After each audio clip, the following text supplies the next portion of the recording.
Welcome. This is a lecture on the will, the power within us that ultimately drives us in all things. For more information, check out my other videos. When we talk about the human mind, we often focus on thought, emotion, or memory. But beneath all of those lies something more fundamental: the will. The will is the engine of consciousness, the force that turns intention into action. It's not just desire or determination, it's the organizing principle that gives direction to thought and meaning to experience. The will is what bridges the gap between imagination and reality. Every invention, every act of kindness, every moment of courage begins as a spark of will, the decision to move from possibility to actuality. In this sense, the will is both creative and directive. It shapes the world not by brute strength, but by alignment, by bringing the mind, body, and spirit into harmony toward a single purpose. Philosophers have long debated the nature of will. Is it purely psychological, or does it have a deeper, perhaps quantum dimension? Modern science suggests that consciousness itself may influence physical systems at subtle levels. The quantum nature of the will proposes that intention, focused, coherent mental energy, can alter probabilities in the physical world. While this idea remains controversial, it invites us to consider that the mind may not be a passive observer but an active participant in reality's unfolding. Alignment of the will is essential. When our thoughts, emotions, and actions are synchronized, we experience flow, that effortless state where creativity and clarity merge. But misalignment of the will leads to conflict. The mind pulls one way, the body another, and the spirit feels divided. This fragmentation manifests as anxiety, indecision, or self-sabotage. To realign the will, we must first recognize where it has fractured, where fear, doubt, or external influence have distorted our inner compass. Surrendering the will is not weakness, it's wisdom. True surrender means releasing the illusion of control and allowing the deeper intelligence of life to guide us. When we surrender, we stop forcing outcomes and start cooperating with the natural rhythm of existence. This doesn't mean abandoning effort, it means aligning effort with purpose.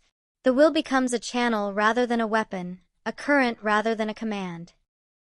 Realignment of the will often begins with awareness.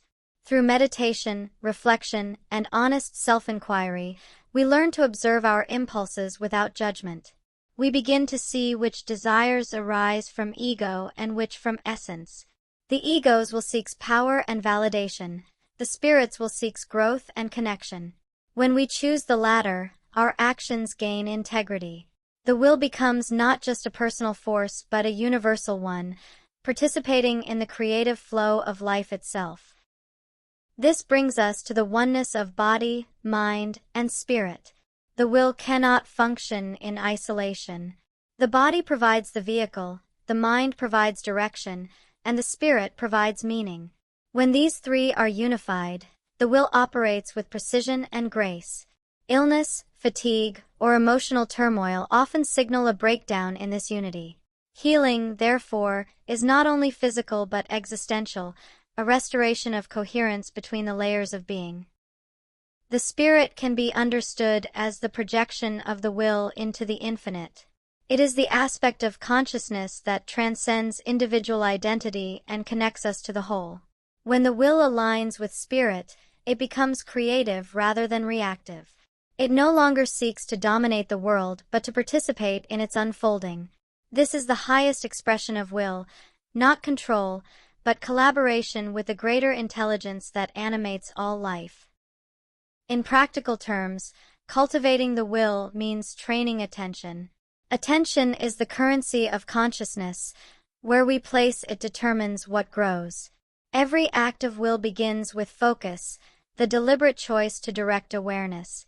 Meditation, discipline, and intention setting are tools for refining this focus.